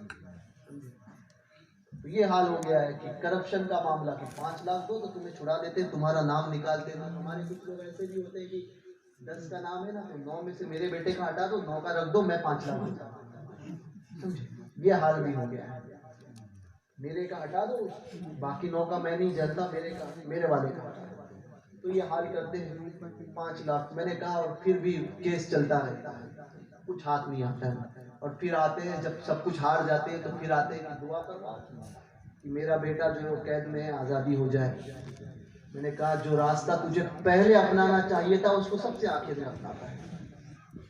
جو حالات خراب ہوئے تھے تو تجھے پہلے بھاگنا چاہیے تھا سرکار مصطفیٰ چشتی کی بارگاہ۔ حضور ہمارے مائی باپ تو آپ ہیں، غلام کچھ نہیں جانتا، غلام اپنے آقا کا درد دیکھتا ہے، سمجھے؟ تو جس بارگاہ میں بھاگنا چاہیے تھا، فوراً پہنچنا چاہیے تھا، اس کو چھوڑا اور دنیا کے پیچھے بھاگے، تو پھر پریشانی آئے گی نہیں تو کیسے، کیا ہوگا؟ پریشانی کو دور کرنے کے لیے پہلے جاؤ سرکاروں کی بارگاہ میں، پہلے مصیبتیں آتی ہیں نا تو پہلے دسترخوان جو ہے وہ اپنے مصلے کو بچھاؤ، رب کی بارگاہ میں سجدہ کرو کہ اللہ تو مصیبت کو دور کرنے والا ہے۔ بچھاؤ، آیت کریمہ کے ختم کراؤ، عورتیں اپنے گھروں میں بیٹھیں، آیت کریمہ کے ختمات کریں، مرد حضرات اپنی گلیوں میں بیٹھ جائیں، آیت کریمہ کے ختمات کریں، درود پاک کا ورد کریں، پھر دیکھو حکومت کے تحت کیسے روحانیت کو تو مضبوط کرو۔ کیرلا کو دیکھتے ہو؟ آج آپ کیرلا زیادہ دور نہیں ہے، جا کر دیکھو، بہت خوشحال ہے، بہت خوشحال ہے، اور اللہ تعالیٰ وہاں کے مسلمانوں کی خوشحال بھی رکھے۔ لوگ کہتے ہیں نا کہ کیرلا اتنا خوشحال ہے، اتنے معاملات ہوتے ہیں کیرلا میں، کچھ معاملات زیادہ نہیں ہوتے، نہ فسادات کے معاملات ہوتے ہیں، نہ کچھ دوسرے معاملات ہوتے ہیں۔ لوگ کہتے ہیں کہ اس لیے کہ وہاں پر جو ہے وہ ایجوکیشن زیادہ ہے۔ میں نے کہا ایجوکیشن وغیرہ سب چھوڑ دیں، اگر ایجوکیشن کی زیادتی دیکھو تو پنجاب بھی اس کے مقابلے میں ہے۔ وجہ کیا ہے؟ میں خود گیا تھا، 3 دن رکا تھا میں وہاں پر، کسی بہت بڑے مدرسے کی دعوت پر 3 دن میں وہاں پر گیا تھا، جب وہاں کے حالات گڑبڑ نہیں ہوتے۔ اس وقت میں گیا تھا، 2009 کی بات ہے، 2011، اس وقت میں وہاں پر گیا تھا ثقافہ میں، 3 دن رکا تھا۔ 3 دن میں میں نے ایک چیز دیکھی کہ جو اس کی خوشحالی کی وجہ ہے، کیرلا جو آج اوپر ہے، اس کی وجہ یہ ہے کہ وہاں پر ذکر و اذکار کثرت سے ہوتے ہیں، کثرت سے۔ عصر کے بعد میں ایک محفل میں مجھے لے کر گئے تھے، عصر کے بعد تقریباً 5 بجے کی یا 4:30 کی، وہ تو شافعی ہے، ان کے بعد 3 بجے ہو جاتے ہیں، 3:30 بجے، بہرکیف 3:30 بجے کے بعد یا 4 بجے کے بعد کی ہماری 4:30 پونے 5 کا وقت تھا احناف کے حساب سے۔ عصر کے بعد جو محفل میں گئے تھے، محفل شروع ہوئی، اور تقریباً اس محفل میں 1000-2000 لوگ محفل شروع ہوئی۔ عصر کی نماز ہم نے وہاں جانے کے بعد میں نے پڑھی، وہ لوگ پڑھ کے نکلے تھے۔ مغرب کا وقت ہوا، مغرب کی نماز پڑھی، محفل شروع، پھر مغرب نماز پڑھ کے پھر محفل شروع، پھر عشاء کی نماز پڑھی، عشاء کی نماز پڑھ کے محفل شروع۔ اب تب تک جو ہے وہ 3-1000 لوگ ہو گئے، 3000 لوگ ہوئے۔ کھانے کا اہتمام تھا، 50 آدمی جاتے تھے، کھانا کھاتے تھے، آتے تھے 50 آدمی۔ اس طرح سے کھانا ہوا، سب معاملات ہوئے. 11 بجے تک محفل چالو ہے. کوئی 1,500-2,000 آدمی سے کم جو ہے محفل میں بیٹھنے والے ایسے نہیں تھے. 3-3,500 لوگ جمع ہو گئے. اب رات میں 11 بجے یا 11:15 بجے قصیدہ بردہ شریف پوری محفل کھڑی ہو گئی اور بردہ شریف کا ختم کرنے لگی. اور مکمل قصیدہ بردہ شریف 2 گھنٹہ یا 2.5 گھنٹہ وہ مکمل انہوں نے 1.5 یا 2 گھنٹے میں مکمل جو ہے کھڑے کھڑے کر. اب قصیدہ بردہ ہوا. اب جو ہے دعا کیا. رات کے 2 بجے سے جو دعا ہو رہی تھی، دعا شروع ہوئی. ہمارے ادھر یہاں پر جو ہے وہ مولانا صاحب جو ہے نا 10 منٹ کی فاتحہ کر دیں تو یہی لوگ یہ عوام بولیں گے او مولانا فاتحہ اتنی لمبی نہیں کرنا. سمجھے؟ جمعہ میں اگر کوئی تقریر زیادہ ہو جائے اتنی لمبی تقریر نہیں کرنا. یہ تمہارا حال ہو گیا ہے.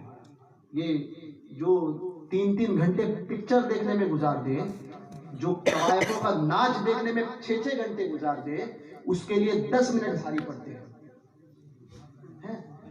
رات بھر بجاؤ ڈھول تو یہی لوگ اڑانے کے لیے آئیں گے. سمجھے؟ یہ ایسے ایسے اڑیں گے، یہ ایسے اڑتے ہیں یہی لوگ. پوری رات کھڑے کھڑے رہیں گے وہ وہاں پر دیکھنے کے لیے. طوائفیں ناچنے کے لیے آئے گی تو پوری رات اس کا تماشا، اس کا ناچ دیکھیں گے اور مسکراتے ہوئے دیکھیں گے. اور جس کے ایک پیر قبر میں ہو اور ایک قبر کے باہر ہو وہ بھی بڑے خوشی سے دیکھتا ہے. وہ بھی بڑی خوشی سے دیکھنے کے لیے آئے گا. اس وقت اس کو دھیان نہیں آتا جو حرام کام تھا. اور یہاں 10 منٹ دعا کے لیے زیادہ ہو گئے تو امام صاحب دعا کم کرانا. فاتحہ 10 منٹ زیادہ ہو گئی تو اتنی بڑی فاتحہ دینے کی کیا ضرورت تھی؟ ہماری فاتحہ میں تو میں تو 1.5 گھنٹے کی کرتا ہوں، صاحب بولتا ہوں. 2 گھنٹے میرے گھر میں تو 2.5-3 گھنٹے لگ جاتے ہیں. یہاں پر رعایت دیتا ہوں تو 1.5-2 گھنٹے میرے ہوتے ہیں. تو ایک آدمی جو ہے وہ ایک بوڑھے صاحب آئے تھے، بولے اتنی لمبی فاتحہ کوئی دیتا ہے کیا؟ میں نے کہا تیری نہیں دیتے ہوں گے، ہم سرکاروں کی ایسی دیتے ہیں. آنا ہے تو ہم نے نہیں کہا تھا بیٹھنے کے لیے. بیٹھے کیوں؟ 3 گھنٹہ تمہیں جو ہے وہ پکچریں دیکھنے میں تمہیں آر محسوس نہیں ہوتا. 1 گھنٹہ جو ہے وہ 2 گھنٹے موبائل میں بیٹھتے ہو تو تمہیں تو وقت نہیں کا خیال نہیں ہوتا. 1 گھنٹہ 1.5 گھنٹہ فاتحہ کی دعا ہو گئی تو جو ہے وقت اتنی لمبی فاتحہ. تو میں نے کہا تجھے ضرورت نہیں ہوگی. یہ فاتحہ دلاتے ہم اس لیے ہیں، ہمارے سرکاروں کو ضرورت نہیں ہے. ہم ان کا نام اس لیے لیتے ہیں کہ کل قیامت کے دن یہی سرکاریں ہمیں یہ کہہ کر بچائے کہ دنیا میں میرا نام لے. ہم اپنی بگڑی بناتے ہیں. تمہاری ہو سکتی ہے بن گئی ہو، ہم نہیں سمجھتے ہماری بنی ہوئی ہے. ہم اس لیے کرتے ہیں کہ قبر میں یہی سرکاریں یہ وہ اس کا انتقال ہوا ہے جو میرا نام دنیا میں لیتا تھا، فاتحہ میں مجھے نہیں بھولتا تھا، آج میں اس کی مدد کرتا ہوں. ہم اس لیے کرتے ہیں. صاف کہتے ہیں تمہیں اگر ضرورت نہیں ہوگی تو تم نہ رہنا. ہمیں اپنے سرکاروں کی ضرورت تو ہر لمحہ ہے. اس لیے ہم نہ دنیا میں انہیں بھول سکتے ہیں، جو ہمیں آخرت میں نہیں بھولے گا وہ اسے دنیا میں ہم کیسے بھول سکتے ہیں. تو وہ بزرگ ابن سقا رحمۃ اللہ تعالیٰ علیہ، تو یہ حال ہماری قوم کا ہوا ہے. ابن سقا جو ہے غوث پاک رضی اللہ تبارک و تعالیٰ عنہ، ابن سقا کا تو حال کفر پر ہوا تھا، لا الہ الا اللہ محمد رسول اللہ صلی اللہ علیہ وسلم. تو ابن سقا کو دیکھا گیا کہ وہ یہودی کے عشق میں مبتلا ہو کر مر گیا.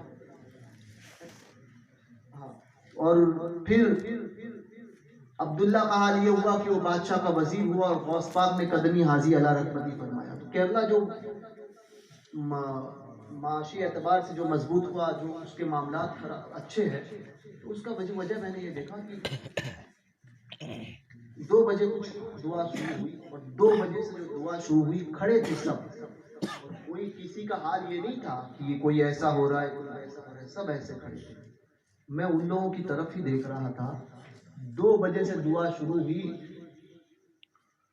6 بجے کی تقریباً 5:45 بجے تک 3.5-4 گھنٹے وہی ان کا حال ہے. اور ایک آدمی مجال نہیں کہ مجلس سے اٹھ کر جائے، اور سب زار و قطار رو رہے ہیں دعائیں. یہ حال تھا. میں نے کہا یقیناً یہ قوم جو ہے اس علاقے میں برکتوں کا نزول نہیں ہوگا تو پھر کیا ہوگا؟ جو قوم اپنے سرکاروں کے لیے بیٹھنا نہیں چھوڑتی